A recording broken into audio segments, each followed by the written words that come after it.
Africa has the capacity and the ability to reach their self-reliance development. We, as a foreigner or as a friend and partner, just want to give them assistance. Africa's bilateral trade with China surged to a record high last year. China has been Africa's top trading partner for 15 consecutive years. That if there is only one word that can characterize our partnership with China, it is tangible results. At increasing trade between the two countries, President Ramaphosa elaborates further. South Africa is pleased, as you have proposed, to upgrade our comprehensive strategic partnership to an all-round strategic cooperative partnership in the new era. What's happening right now across Africa isn't loud. There are no tanks rolling, no headlines screaming collapse, but behind closed doors, a strategic shift is unfolding that could permanently alter global power. Trade routes are being quietly rewritten. Security partnerships are being reconsidered. Long-standing Western influence is being questioned not with protests but with contracts, ports, and currency swaps. And as the West hesitates, China is moving decisively. This isn't about ideology, it's about leverage, survival, and who controls Africa's future. Tonight, we uncover why Africa is shifting away from the West and why China is stepping in now. For decades, Africa's relationship with the West followed a predictable pattern. Western nations dominated trade access, financial systems, development financing, military training, and diplomatic influence. Aid packages came with conditions. Loans came with oversight. Security partnerships came with expectations. On paper, Africa was engaged. In practice, power flowed in one direction. But that system is quietly breaking down. Across the continent, African governments are reassessing a fundamental question they were rarely allowed to ask in the past. Who is this relationship really working for? This shift did not begin overnight. It is the result of accumulated pressure, economic frustration, political fatigue, and strategic awakening. Many African leaders now argue that decades of Western engagement produced growth without sovereignty, access without control, and partnership without equality. Trade imbalances remain stark. African nations still largely export raw materials and import finished goods. Infrastructure bottlenecks persist. Currency dependence on the dollar and euro exposes economies to external shocks they cannot control. And policy prescriptions from Western institutions often feel detached from local realities. At the same time, global power itself is changing. The world is no longer unipolar. The era in which one bloc could dictate economic rules, security norms, and political legitimacy is fading. Multipolar competition is now the defining feature of international relations, and Africa is no longer willing to remain a passive arena where others compete. This is where China enters the picture, not as a savior, but as an alternative. China's approach to Africa is fundamentally transactional. It emphasizes infrastructure over ideology, speed over process, and mutual benefit over conditional reform. Ports, railways, highways, energy projects, digital networks, these are the visible symbols of Beijing's expanding footprint. But the real story isn't just about what China is building, it's about why African leaders are choosing this path. In many African capitals, China is perceived as a partner that treats states as strategic equals rather than aid recipients. Negotiations feel less paternalistic, agreements feel more flexible, and most importantly, projects tend to materialize faster. This perception matters. When African leaders compare decades of development promises with limited structural transformation against rapid infrastructure delivery elsewhere, the contrast becomes difficult to ignore. Roads and railways are not abstract concepts, they are political capital, economic lifelines, and symbols of state competence. Meanwhile, relations with the West have become increasingly strained. Western governments are more cautious with financing, environmental governance, and compliance requirements, while often well-intentioned slow projects and frustrate leaders facing immediate domestic pressures. Sanctions regimes, export controls, and political conditionalities have further complicated engagement for African governments. Navigating inflation, unemployment, and infrastructure deficits, hesitation looks like abandonment.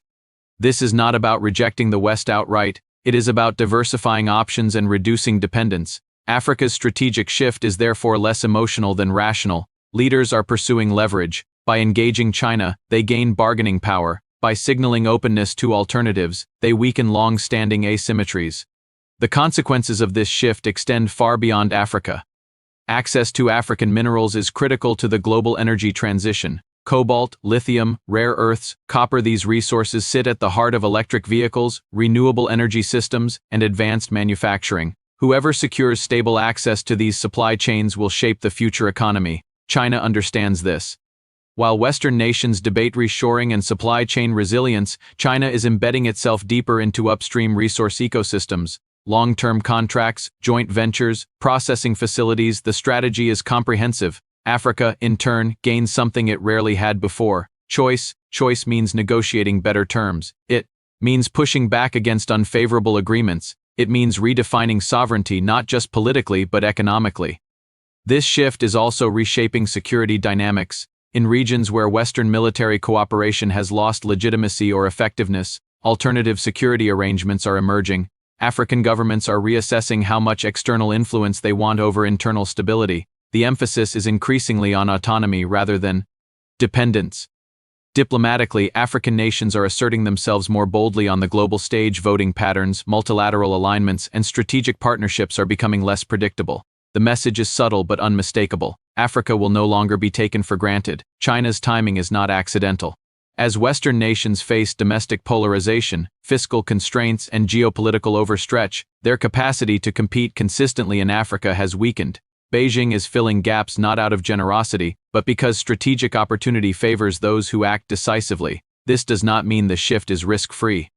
Concerns about debt sustainability, transparency, labor practices, and long-term dependency persist. African leaders are increasingly aware of these risks, and debates over China's role are active and intense within African societies themselves. But the balance of power has changed. For the first time in generations, African governments feel they are negotiating from a position of relative strength. They are not choosing China instead of the West, they are choosing agency. And that may be the most significant development of all. What looks from the outside like a geopolitical realignment is, from inside Africa, a recalibration of dignity, leverage, and strategic autonomy. The world is watching Africa, but Africa is no longer waiting for the world to decide its future. And as this shift accelerates, one question remains. Is the West prepared to adapt, or will it continue to lose ground as China steps in? What makes Africa's strategic shift truly unsettling for global power centers is not symbolism, it is scale. Africa is not a peripheral market. It is the youngest continent on Earth, the fastest-growing labor force, home to vast reserves of critical minerals, and positioned astride some of the world's most important shipping lanes. When Africa recalibrates its partnerships, the effects ripple through global trade, finance, and security systems. This is why China's deeper engagement and Africa's willingness to embrace it is reshaping the global order in quiet but irreversible ways. The most immediate impact is unfolding in trade architecture. For decades, African economies were integrated into Western-dominated supply chains that extracted value outward. Raw materials moved north, finished goods flowed back south at higher cost. This model locked many African states into commodity dependence and limited industrial growth. China's strategy alters that equation. Instead of focusing only on extraction, Beijing has increasingly emphasized localized value chains, processing facilities near mines, industrial zones linked directly to ports, manufacturing hubs tied to regional markets. This does not eliminate inequality, but it changes where leverage sits. When processing happens closer to the source, bargaining power shifts. African governments are now negotiating long-term supply agreements that include infrastructure, technology transfer, and revenue stability. These deals create predictability, something many Western markets struggle to offer amid sanctions, trade wars, and domestic political swings. At the same time, China is helping African nations bypass traditional financial choke points. Dollar dependence has long exposed African economies to currency volatility driven by decisions made thousands of miles away. Interest rate hikes, liquidity tightening, and sanctions regimes can devastate budgets without warning. Alternative settlement mechanisms are now emerging. Bilateral currency swaps, yuan-denominated trade, and regional payment systems reduce reliance on Western banking networks. These tools do not replace the dollar overnight, but they weaken its monopoly. This is where the shift becomes strategic, not just economic.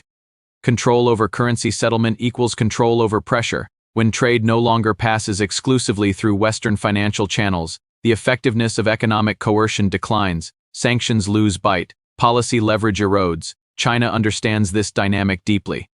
It is not pushing de-dollarization out of ideology, but out of necessity. Africa benefits because diversification reduces vulnerability. Western governments recognize the danger, but reversing the trend is far more difficult than stopping it would have been a decade ago. Another critical arena is logistics and maritime control. Ports, rail corridors, and inland transport routes are the arteries of global trade. Whoever builds, finances, and operates them shapes access. China's investments in African ports have triggered intense scrutiny for this reason, but African leaders see something else. They see control returning closer to home. Rather than relying on distant infrastructure owned or regulated abroad, African states are negotiating joint ownership structures, long-term revenue shares, and strategic oversight. This strengthens state capacity and reduces dependence on foreign operators who can withdraw under political pressure. Security cooperation is evolving. Alongside trade. In regions where Western military engagement has faltered or become politically controversial, African governments are reassessing external security arrangements. The emphasis is shifting towards sovereignty, diversification, and conditional partnership. China's role here is more restrained than often portrayed, but its presence reinforces a broader message: Africa has options. When no single actor dominates security, economic, and diplomatic channels, African states gain maneuvering room. They can push back, renegotiate, or refuse. This newfound leverage is changing how African countries behave internationally. Voting patterns at global institutions are becoming more independent.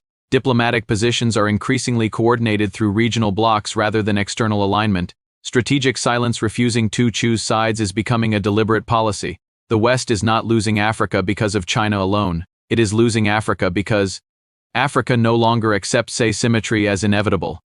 Western engagement models now face a credibility test. Promises without delivery carry less weight. Conditions without reciprocity invite resistance. Lectures without investment alienate governments under domestic pressure to deliver tangible results. China's appeal lies in timing as much as substance.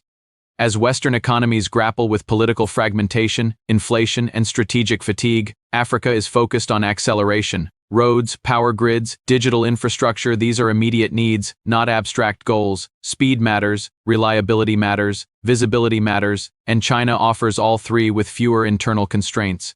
Yet Africa is not blindly pivoting east. This is not a wholesale replacement of partners, but a strategic rebalancing. Many African leaders openly state they want engagement from all sides on terms that reflect Africa's growing importance. The challenge for the West is structural. Competing in Africa now requires respect for agency, tolerance for multipolarity, and willingness to share power, not just profits. That represents a fundamental shift from decades of top-down influence. If Western governments fail to adapt, the consequences will deepen. Trade routes will reorient, resource access will tighten, diplomatic influence will erode, and Africa, once framed as dependent, will emerge as a decisive swing region shaping global outcomes. China recognizes this reality and is embedding itself accordingly. Africa recognizes it too and is moving with intention. This is no longer about choosing sides, it is about shaping futures. And as Africa asserts itself, the global balance tilts quietly, steadily, and with lasting impact. The question now is not whether the shift is happening, it is whether the world is prepared for what comes next.